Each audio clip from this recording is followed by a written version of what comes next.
I'm David Cott, host of New History of Spain, and this is episode 2, titled Geography of the Iberian Peninsula. In this episode, you will learn the main features of the Iberian geography and how Spain's geography has influenced its history, as well as a detailed look at the political geography of Spain. Geography is often overlooked when studying history, despite being a crucial factor in shaping culture, demographics, economic development, and other key aspects of a society. Why has Afghanistan always been so difficult to conquer? Why is Bangladesh so densely populated? Why did ancient civilizations arise along rivers? Why has Britain historically developed its navy more than its army? All these questions are largely explained by geography. In scientific literature, there has been controversy for decades about how physical geography influences economic development, for instance. Jared Diamond, in his seminal book Guns, Germs and Steel, argued that Eurasia owed its greater economic and technological development mainly to geography, not to factors such as a supposed genetic or cultural superiority. On the other hand, institutional-based theories such as those of Acemoglu and Robinson in Why Nations Fail argue that institutions, understood as the political, legal, economic, and social rules that govern societies, are the determining factor in a country's level of development. Whatever importance we attribute to geography, there is no debate that it is a conditioning factor in the history of countries. Extreme temperatures, frequent natural disasters, or very mountainous terrain make economic development more difficult. The lack of access to a sea or navigable rivers discourages settlement in such areas by complicating trade and communications. Or an abundance of natural resources may incentivize the existence of an extractive elite that keeps the population impoverished. Knowing this, how has the geography of the Iberian Peninsula influenced the history of Spain? Throughout this episode, we will find out. The Iberian Peninsula covers an area of about 583,000 square kilometers, excluding the French Pyrenean territories, making it the second largest peninsula in Europe after the Scandinavian Peninsula. It is located in southwest Europe and is occupied by Spain, Portugal, Andorra, and the British-controlled city of Gibraltar, totaling about 58 million inhabitants in 2023. The Iberian Peninsula has a robust shape, with fairly straight coasts and usually mountainous systems along the coast that create a continentality in the climate not too far from the shore. Essentially, the peninsula is divided between the periphery and the large Meseta Central or Inner Plateau, which is surrounded and protected by various mountain systems. To a great extent, the struggle between the integrative centralist force of the plateau and the disintegrating tendency of the periphery has defined Spain's political history to this day. Moreover, as you might know, both Spain and Portugal are countries with access to the sea, and indeed, most of their borders are water. This extensive access to the Mediterranean Sea and the Atlantic Ocean is ideal for overseas trade and cultural and technological exchanges. Being the westernmost region of Europe greatly aided in the Spanish feat of the European discovery of the Americas. Looking south, the Strait of Gibraltar is vital from a strategic point of view, helping to connect Europe with Africa and to control the naval traffic linking the Atlantic Ocean and the Mediterranean Sea, which is why control over cities like Gibraltar, Algeciras, or Ceuta has always been so disputed. Before I continue with the physical geography of the Iberian Peninsula, it is relevant to discuss the political geography of Spain, since many of you are probably unfamiliar with it. In the present day, Spain is divided into 17 autonomous communities and the two autonomous cities of North Africa, Ceuta and Melilla. The debate about the territorial organization of Spain is still heated, and it's not surprising considering that the autonomous communities are something of a hybrid between a unitarian centralist government and a federalist model. Autonomous communities have self-government with legislative and executive powers that are ceded by the central government. This is why there are asymmetries, as regions with strong local nationalisms can demand more, in contrast to a federal government where self-government is a well-defined right of each federal state. That being said, let's take a journey through Spain. It's better to look at maps for that, but I will try to make a good description for those of you who are only listening. In the northeast, we find my region, Catalonia, well known for its capital, Barcelona, and its strong nationalist movement.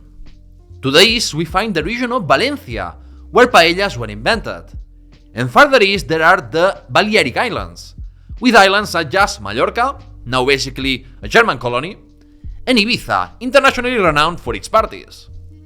In the southeast, there is the region of Murcia, comprised only of one province. And the rest of the south is Andalusia, well known for flamenco, its hot temperatures, and a mix of heritage from different civilizations, including the Islamic one. It has important cities such as Seville, Malaga, and Granada. Further southwest, you will find the Canary Islands, next to Morocco, a major tourist destination thanks to its beaches, natural wonders, and subtropical climate.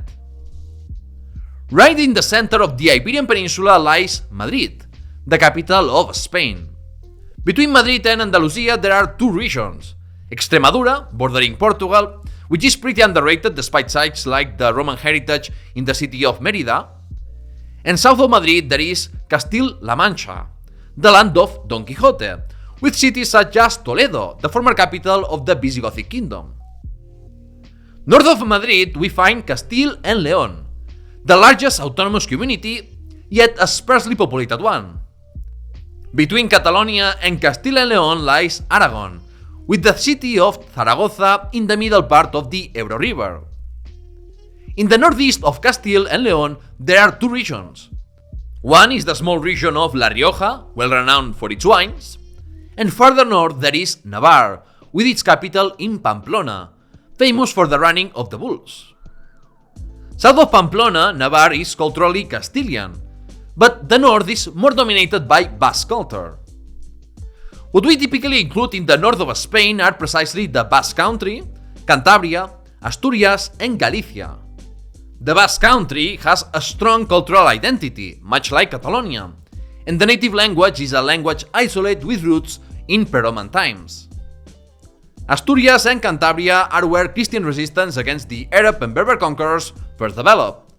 And in the northwest, we have Galicia, known for being rainy, its seafood, and the Camino de Santiago pilgrimage. And to briefly mention Portugal, in the northern half there are cities such as Braga, Coimbra, Porto, and Viseu. Around the center, but in the Atlantic coast, there is Lisbon in the mouth of the Tagus River. And further south there is Évora, Beja, and the Algarve region. Going back to the physical geography, one very evident characteristic of the Iberian Peninsula is its elevation. That is, how mountainous it is compared to other European countries like the Netherlands or Germany. Spain is one of the most mountainous countries in Europe, with an average elevation of 660 meters above sea level, only surpassed by Switzerland, Austria, and the microstates of Liechtenstein and Andorra. Perhaps more significantly, 75% of the Iberian Peninsula has an elevation above 500 meters or 1,800 feet. This high average is not simply due to a single very high mountain system, rather it reflects the presence of both mountain ranges and a high plateau, the Meseta Central. Getting into details, the most important relief unit of the Iberian Peninsula is the Meseta Central, or Inner Plateau, which occupies practically half of the peninsula. Formed by the collision of tectonic plates, the Inner Plateau is a vast elevated plain surrounded almost on all sides.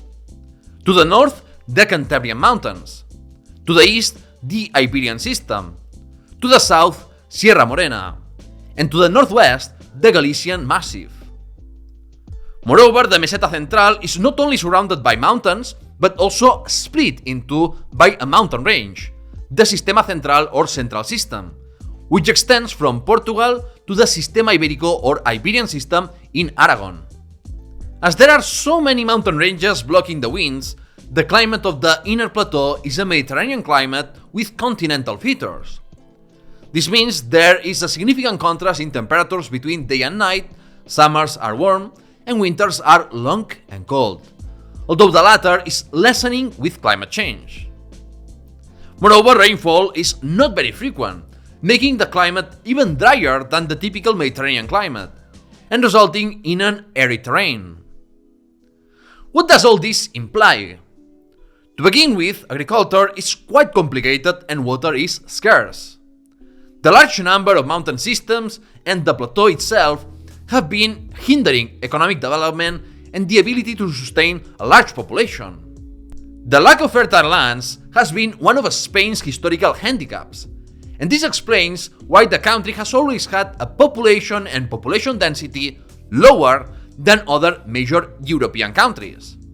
Moreover, the mountains complicate communications, such as the construction of roads and railways, as well as trade and migrations within the peninsula, which partly explains why different regional identities develop in the Iberian Peninsula. Moving from the inner plateau to the periphery, in the northeast we have the Pyrenees, that form a natural border with France. The Pyrenees have hindered trade and other types of exchanges, but at the same time they have made some attacks from foreign forces difficult.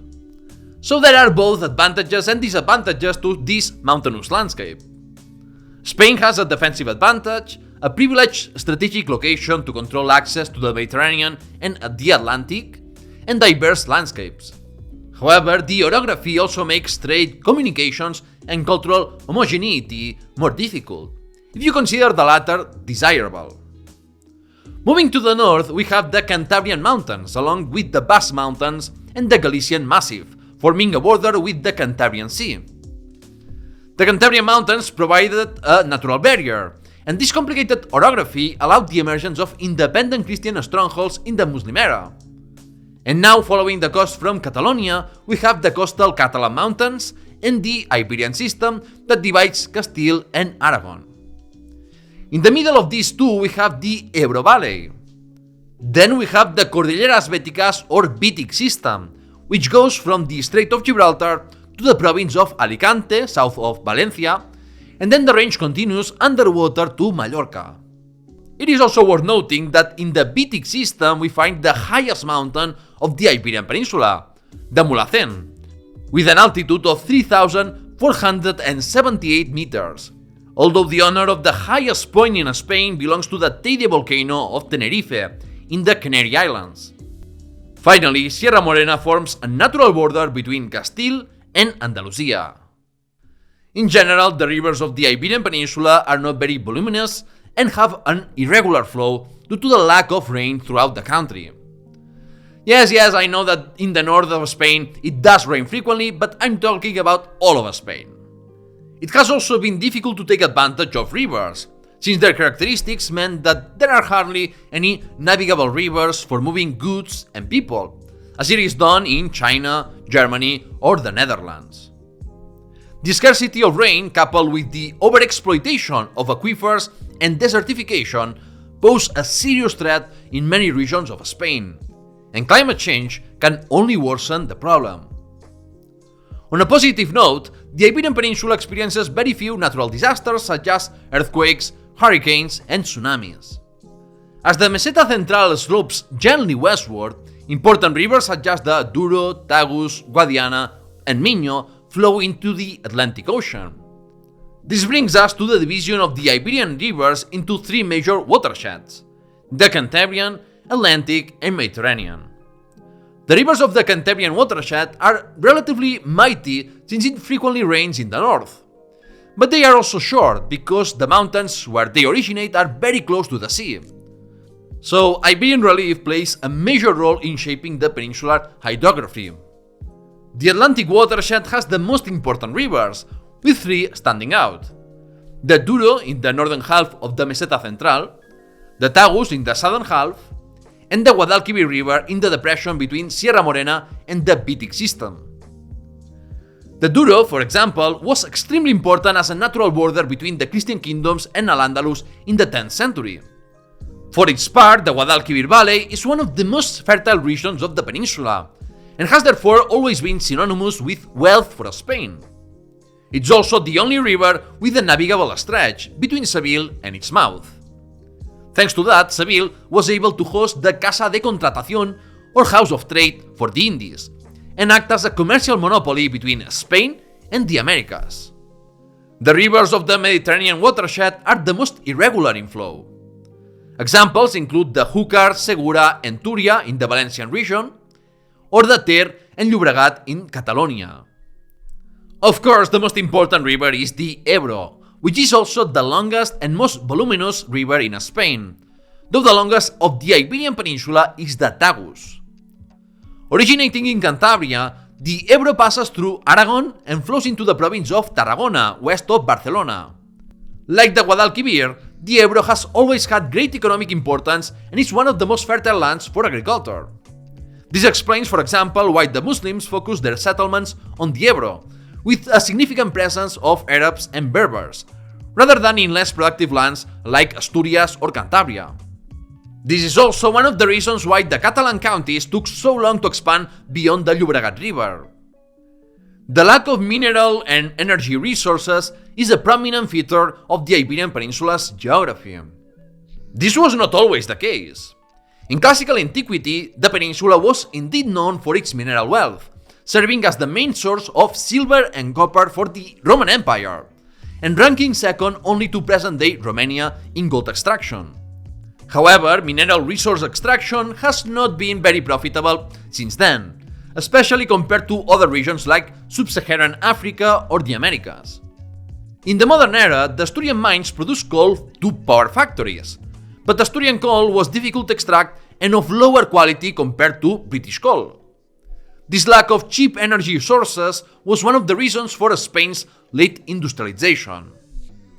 Oil and natural gas are also essential resources that Spain lacks, requiring the country to import more energy. Today, the mining industry is hardly profitable as the mines are quite depleted. Therefore, Spain relies heavily on renewable energies, especially solar power, to reduce its external energy dependence. Hydroelectric energy produces a considerable amount of electricity, but there is little room for further growth.